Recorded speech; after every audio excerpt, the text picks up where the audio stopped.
500 pesos na Noche Buena, kasya daw yan sa isang pamilyang may 4 na miyembro. Susubukan natin pero hindi natin papaniwalaan. Ganun kababa ang tingin nilang halaga sa nakararaming mamamayan. Kakaltasan tayo ng malalaking buwis, papatawan ng pagtaas ng presyo. Tandaan nyo, 2022 sinabi nyo na yung 500 pesos na Noche Buena budget.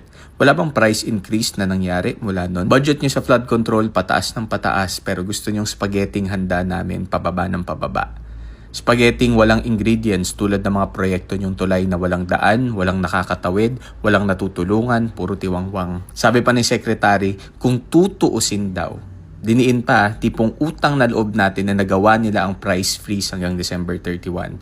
Makakabili na kayo ng ham, makakagawa kayo ng macaroni salad, makakagawa ka na rin ng spaghetti. Exact words from an educated businesswoman na hindi ka handang pakinggan kaya bawal na mag-comment sa account niya sa Facebook. Hindi yung budget yung pinanggagalingan ko pero yung pagsasaad na 500 lang ang halaga ng Pasko mo ay isa pang pang-iinsulto. I-justify sasabihin sa aming data, sa aming pag-aaral, sa research namin, alam mo yung nambobobo pero sila 500 pesos isang pirasong chair rental lang yan sa paparating nilang Christmas party.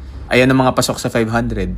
Sakto sana kaso kailangan ko tanggalin ang tuna para sa salad kasi di ko na-account yung mga centavos kaya ang salad ay macaroni at mayo na lang. Kung tinanggal nyo yung tax baka nakapagdalatang tuna na sana ako. Oo, may nabili nga naman sa 500 pero alam nyo naman gaano kalaga ang Pasko sa Pilipino, di ba? Nasasakripisyo ang birthday, nag-OT yung mga tao, tinitiis ang commute, hindi na nakakabisita sa probinsya, buong taon di nakakauwi para makauwi lang sa Pasko. Nag-iipon, ninanakaw nyo, ano man lang yung konting respeto at pagpapakatotoo na yung 500 pesos nyo hindi naman makatao. Ano iniisip nyo tuwing nagbibitaw kayo ng mga gantong pag-aaral?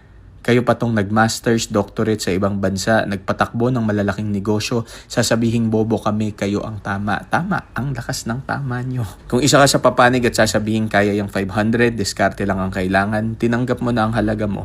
Matapos kang nakawan, lokohin, paglaruan na kunyari umuusad ang kaso, acting-acting sa korte, habang sila nagsasaya lang sa Italy, pinagtatawanan ka. Nakakapagod. Pero para maiba, ang wish ko lang ngayong Pasko, sana sa handaan nyo, higit pa sa spaghetti, higit sa macaroni at ham lang ang nasa mesa nyo.